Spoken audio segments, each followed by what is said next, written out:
اعلیٰ حضرت کیوں کہا جاتا ہے؟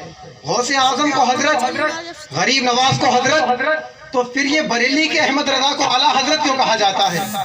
تو برادران اسلام یہ ایک ایسا جاہلانہ اعتراض ہے جس کا ہم جواب دینا اتنا ضروری نہیں سمجھتے، کیونکہ جو اس طرح کے اعتراضات کرتے ہیں اگر ان کو آپ قرآن و حدیث کی روشنی میں مدلل و مفصل جواب بھی دے دیں مگر پھر بھی وہ اس کو ماننے کے لیے تیار نہیں ہوتے ہیں۔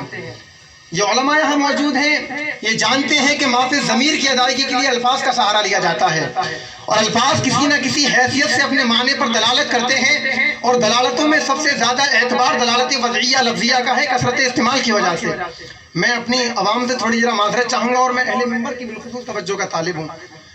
تو حضرات دلالتوں میں سب سے زیادہ اعتبار دلالت وضعیہ لفظیہ کا ہے کثرت استعمال کی وجہ سے، اور اس کی 3 قسمیں ہیں: دلالت مطابقی، دلالت تضمنی اور دلالت التزامی۔ یہ جو تیسری دلالت ہے دلالت التزامی، اس کے تعلق سے مجھے آپ حضرات سے کچھ گفتگو کرنا ہے۔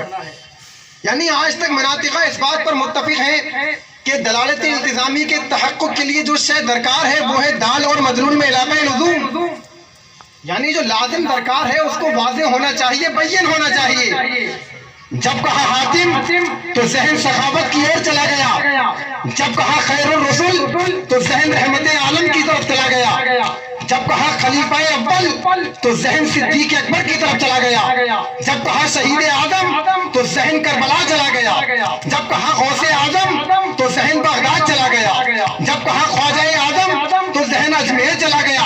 بالکل اسی طرح آج کے اس دور میں اعلیٰ حضرتوں کی اس بڑھتی ہوئی بھیڑ میں جب کہا اعلیٰ حضرت تو ذہن میں کوئی اور نہیں بلکہ بریلی کا وہ احمد رضا آ گیا جو علم صف میں صاحب حصولی اکبری سے بلند نظر آتا ہے، جو علم نحو میں خلیل النحوی اور امام سبوی سے اونچے مقام پر نظر آتا ہے، جس کے علم قرآن میں حضرت عبداللہ ابن عباس کی شان کرامت نظر آتی ہے، اور جس کے علم حدیث میں امام بخاری کی صحت، امام مسلم کی ترتیب اور امام ترمذی کے فن کا کمال نظر آتا ہے، جس کی فن شاعری میں خوشبو حضرت حسان نظر آتی ہے۔ تو حضرات لفظ اعلیٰ حضرت کی دلالت ذات امام احمد رضا پر یہ دلالت التزامی ہے، اور اللہ فرماتا ہے یا بنی اسرائیل اذکروا نعمتی التی انعمت علیکم وانی فضلتکم علی العالمین۔ اللہ فرماتا ہے بنی اسرائیل تم ذکر کرو میری نعمتوں کا جو میں نے تم پر اتاری، اور میں نے تم کو عالمین پر فضیلت دی ہے۔ اب اس آیت سے تو یہ معلوم ہوتا ہے کہ بنی اسرائیل قوم تمام امتوں میں سب سے افضل ہے ان لوگوں کے کہنے کے مطابق۔ پھر اللہ رب العزت فرماتا ہے کنتم خیر امت اخرجت للناس تأمرون بالمعروف وتنہون عن المنکر۔ اللہ فرماتا ہے ہم نے تم کو لوگوں سے نکال کر بہترین امت بنا دیا، تو بھلائی کا حکم دو اور برائی سے روکو۔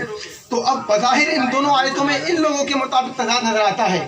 ایک آیت تو یہ کہتی ہے کہ بنی اسرائیل قوم افضل ہے، اور دوسری کہتی ہے کہ امت محمدی تمام امت محمدیہ تمام امتوں میں سب سے افضل ہے۔ تو برادران اسلام اگر آپ اس طرح کے اعتراضات کرنے والوں سے اگر آپ یہ سوال کریں گے تو ان کو صاف سون جائے گا، اور اس کا جواب یہ ہے ارے بنی اسرائیل اپنے زمانے کی امتوں میں سب سے افضل ہے، اور ہم امت محمدی ہماری جو امت محمدیہ ہے یہ تمام امتوں میں افضل ہے، اور جو بنی اسرائیل افضل ہے وہ اپنے زمانے کی امتوں میں سب سے افضل ہے۔ تو اسی طرح ارے برادران اسلام غوث اعظم تمام ولیوں کے سردار ہیں، مگر جب ہم امام احمد رضا کو جب ہم اعلیٰ حضرت کہتے ہیں تو اس وجہ سے نہیں کہ ہم ان کو غوث اعظم سے اونچا مقام دیتے ہیں، بلکہ ہم کہتے ہیں وہ اپنے وقت کے حضرتوں میں سب سے افضل ہے، اسی لیے سب حضرت ہیں اور یہ اعلیٰ حضرت ہیں۔ وادی رضا کی کوہ ہمالا رضا کا ہے، جس سمت دیکھیے وہ علاقہ رضا کا ہے۔ اور برادران اسلام جتنے سرکار اعلیٰ حضرت امام اہل سنت سے لوگ حسد کرتے ہیں، اللہ نے اور زیادہ میرے امام کے چرچے کو بلند کر دیا ہے۔ اعلیٰ حضرت فرماتے ہیں مٹ گئے مٹتے ہیں مٹ جائیں گے آدھا تیرے، اور اے میرے غوث نہ مٹا ہے نہ مٹے گا کبھی چرچا تیرا۔ اور ایسا لگتا ہے کہ سرکار غوث اعظم نے یہ شعر اعلیٰ حضرت کو واپس گفٹ کر دیا ہے اور کہا اے میرے غلام احمد رضا مٹ گئے مٹتے ہیں مٹ جائیں گے آدھا تیرے، اور اے امام احمد رضا نہ مٹا ہے نہ مٹے گا کبھی چرچا تیرا۔ سبحان اللہ۔ تو برادران اسلام تو سرکار اعلیٰ حضرت امام اہل سنت کو ہم اعلیٰ حضرت کہتے ہیں تو اس کا مطلب یہ نہیں کہ ہم سرکار غوث اعظم پر سرکار اعلیٰ حضرت کو فوقیت دیتے ہیں۔ وہ جس طرح بنی اسرائیل اپنے زمانے کی امتوں میں سب سے افضل امت ہے، اسی طرح سرکار اعلیٰ حضرت اپنے زمانے کے علماء میں سب سے افضل ہے. سب حضرت ہیں تو یہ اعلیٰ حضرت ہیں. اور ایک بات اور ہے، ارے برادران اسلام، ان اعتراضات کرنے والوں کو یہ بتا دو، ارے جو 1 مہینے میں نہیں بلکہ 1 سال میں نہیں، جو 3-4 سال میں یا 5 سال میں حافظ قرآن بنتا ہے اسے حضرت کہا جاتا ہے، اور جو صرف چند گھنٹوں میں حافظ قرآن بن جائے اسی کو اعلیٰ حضرت کہا جاتا ہے.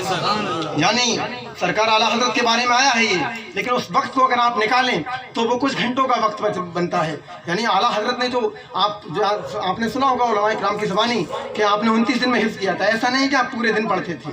اگر اس وقت کو نکالا جائے صرف چند گھنٹے بنتے ہیں. تو برادران اسلام، یہ سرکار اعلیٰ حضرت کوئی عام ذات نہیں ہے، بلکہ سرکار غوث اعظم کے غلام خاص ہیں. اور جو غوث اعظم کا غلام ہے وہی زمانے کا امام ہے. جو زمانے کا امام ہے برادران اسلام وہی عالی مقام ہے. اور جو عالی مقام ہوتا ہے جہنم اس پہ حرام اور جنت میں اس کا مقام ہوتا ہے. برادران اسلام، تو